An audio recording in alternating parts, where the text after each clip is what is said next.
Hello, Professor. This is my audience. In the past 6 months, atrocious things have happened in Gaza due to the conflict between the Israelis and Palestinians. Palestinian death toll has gone over 28,000, while the wounded toll has gone up over 68,000.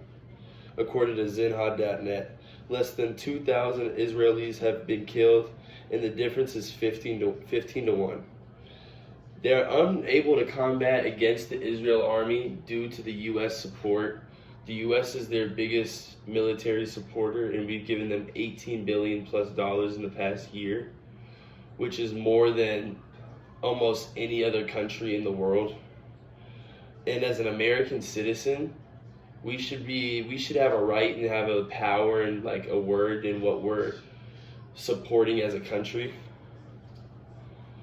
To some, this might sound aggressive. However, our trust in media is a big factor in how we believe in things, and it's a big factor in what information we take in. And our information that we've been getting for the past years has been very false.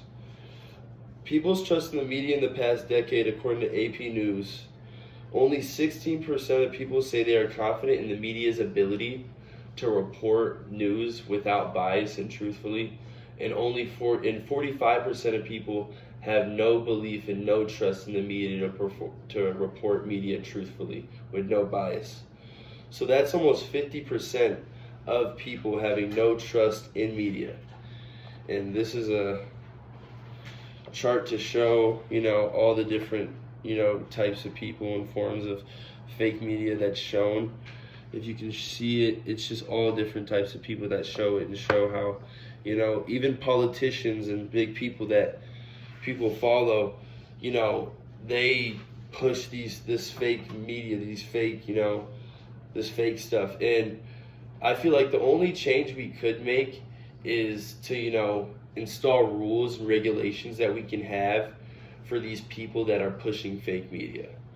Have ways where we can get these people in trouble and actually have a voice. For a change, we could have, these big media companies have zero association with political parties.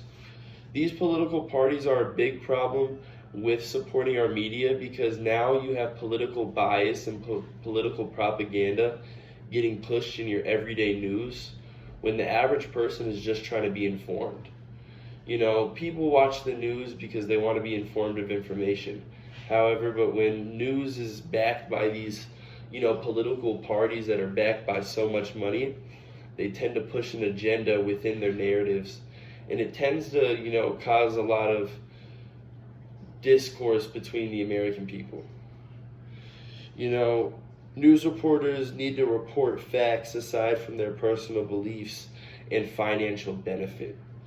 A lot of news reporters are paid a lot, and for a lot of them, it's their job to be a politician or to talk a certain way about a certain party.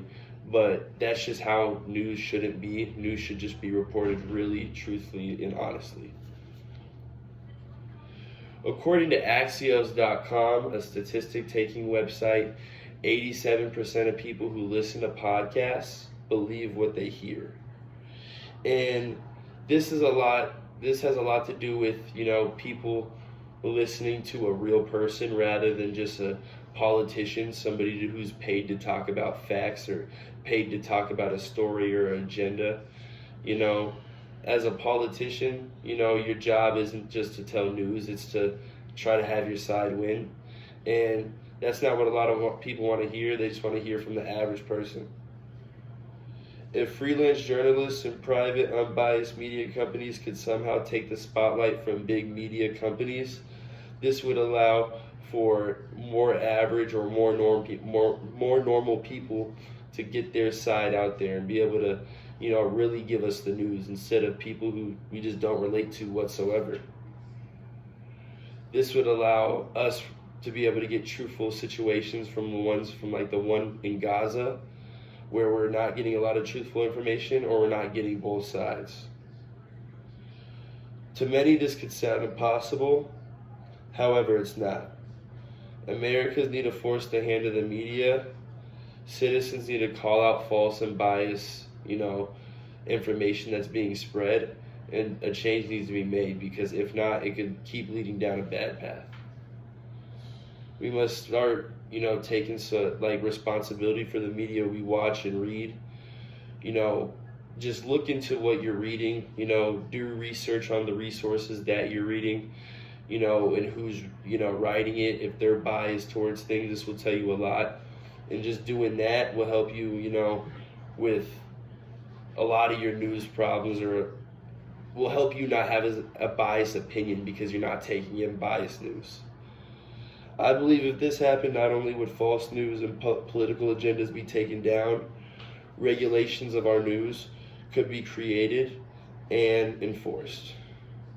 Thank you.